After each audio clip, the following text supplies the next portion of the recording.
ई धरती के हमें बार बार प्रणाम करे छे। पिछड़े को प्राथमिकता, गरीब की सेवा, यही मोदी का लक्ष्य है। ये हमला सिर्फ निहत्थे पर्यटकों पर नहीं हुआ है। देश के दुश्मनों ने भारत की आत्मा पर हमला करने का दुस्साहस किया। जिन्होंने ये हमला किया है, उन आतंकियों को और इस हमले की साजिश रचने वालों को उनकी कल्पना से भी बड़ी सजा मिलेगी। ऑपरेशन सिंदूर में भारत की सेना ने जो लक्ष्य निर्धारित किया था 100% अचीव किया। आतंकियों के आकाओं के घर में जाकर के 22 मिनट के भीतर भीतर ऑपरेशन सिंदूर के तहत उसको जमींदोज कर दिया गया। हमारे पास इतना बड़ी संभावनाएं हैं अगर हम कोशिश करें, और मैं तो चाहता हूं कि आप भी देश के टेक्नोलॉजी के फील्ड के स्टूडेंट्स को ऐसे अगर इश्यू देंगे, उनको कहे ढूंढ के लाओ क्या निकल सकता है रास्ता, क्या सॉफ्टवेयर बन सकता है, कैसी टेक्निक काम आ सकती है। मैं विश्वास से कहता हूं कि वो इतना बढ़िया चीजें देते हैं और सॉल्यूशन देते हैं, हम सरलता से उसको एक्सेप्ट कर सकते, यानी स्वीकार कर सकते हैं। और मेरा मत है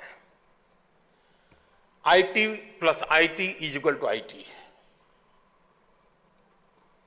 अब ये अरिथमेटिक वालों के लिए काम का नहीं है।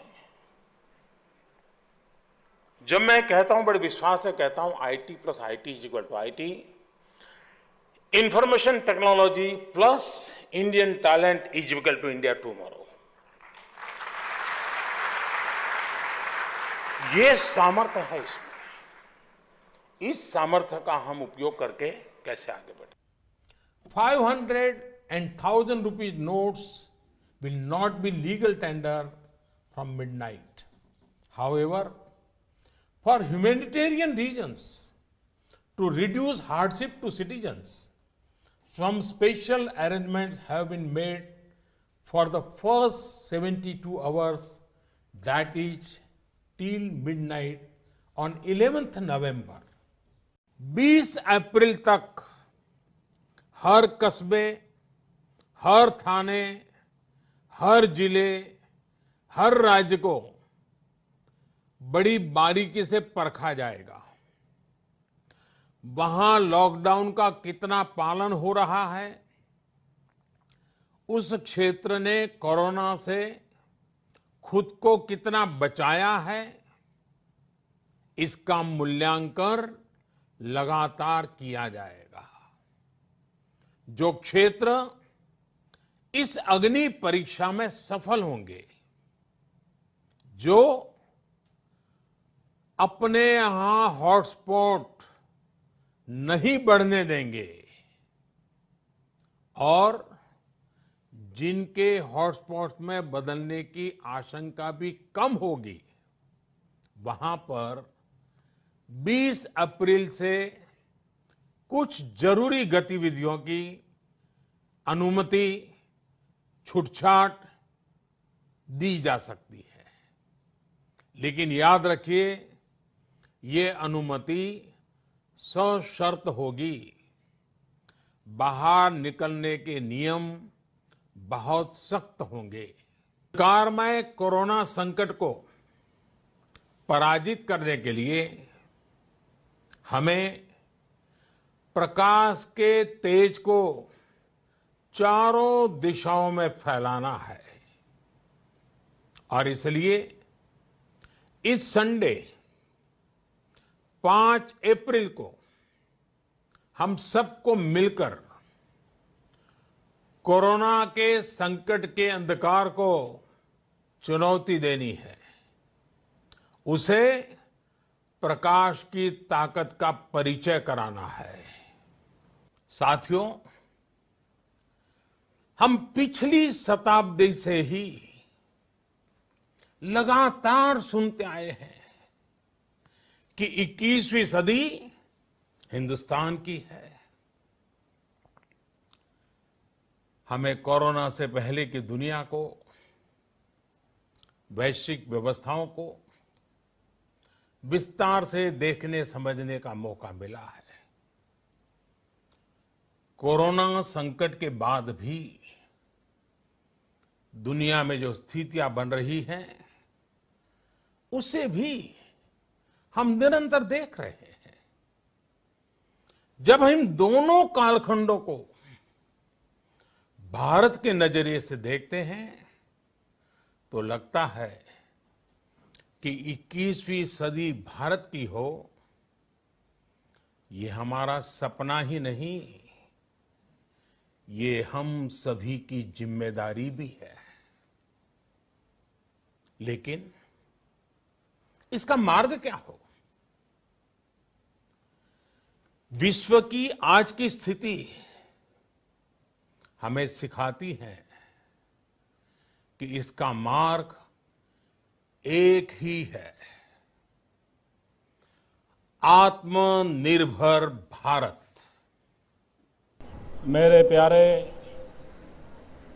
देशवासियों, आज देश और दुनिया में फैले हुए सभी हिंदुस्तानी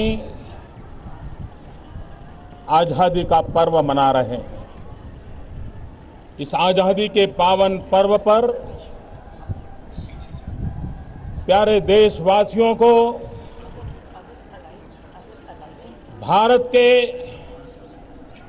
प्रधान सेवक की अनेक अनेक शुभकामना।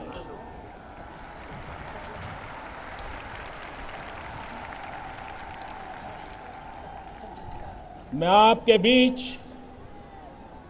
प्रधानमंत्री के रूप में नहीं, प्रधान सेवक के रूप में उपस्थित हूं।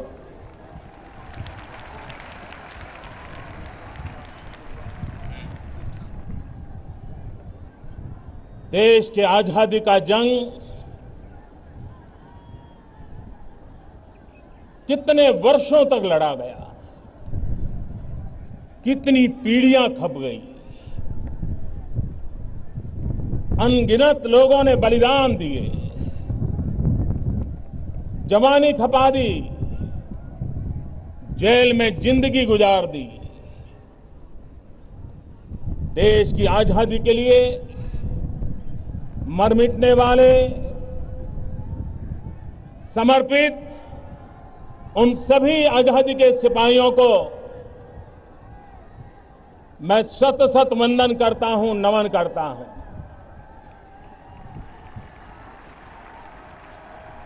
आजादी के इस पावन पर्व पर भारत के कोटि कोटि जनों को भी मैं प्रणाम करता हूं और आजादी के जंग के लिए जिन्होंने कुर्बानियां दी, उनका पुण्य स्मरण करते हुए हम आजादी के इस पावन पर्व पर मां भारती के कल्याण के लिए हमारे देश के गरीब, पीड़ित, दलित, शोषित समाज के पिछड़े हुए सभी लोगों के कल्याण का, उनके लिए कुछ न कुछ कर गुजरने का संकल्प करने का पर्व है। सोचिए, देश के अन्य राज्यों में बच्चों को शिक्षा का अधिकार है, लेकिन जम्मू कश्मीर के बच्चे इससे वंचित थे। क्या गुनाह है उन बच्चों का? देश के अन्य राज्यों में बेटियों को जो सारे हक मिलते हैं, वो सारे हक जम्मू कश्मीर की बेटियों को नहीं मिलते थे। देश के अन्य राज्यों में सफाई कर्मचारियों के लिए सफाई कर्मचारी एक्ट लागू है, लेकिन जम्मू कश्मीर के सफाई कर्मचारी इससे वंचित थे, उनको यह हक नहीं दिया गया था। देश के अन्य राज्यों में दलितों पर अत्याचार रोकने के लिए सख्त कानून लागू है, लेकिन जम्मू कश्मीर में ऐसा नहीं था। देश के अन्य राज्यों में अल्पसंख्यकों के हितों की रक्षण के लिए माइनॉरिटी एक्ट लागू है, लेकिन जम्मू कश्मीर में ऐसा नहीं था। देश के अन्य राज्यों में मजदूरों के लिए, श्रमिकों के हितों की रक्षा के लिए मिनिमम वेजेस एक्ट लागू है, लेकिन जम्मू कश्मीर में काम करने वाले श्रमिकों को ये सिर्फ और सिर्फ कागजों पर ही लटका हुआ मिलता था। देश के अन्य राज्यों में चुनाव लड़ते समय एससी, एसटी, अनुसूचित जनजाति के भाइयों बहनों को आरक्षण का लाभ मिलता था, लेकिन जम्मू कश्मीर में ऐसा नहीं था। साथियों, अब आर्टिकल 370 और 35A बीते हुए इतिहास की बात हो जाने के बाद उसके नकारात्मक प्रभावों से भी जम्मू कश्मीर जल्द बाहर निकलेगा, इसका मुझे पूरा विश्वास है।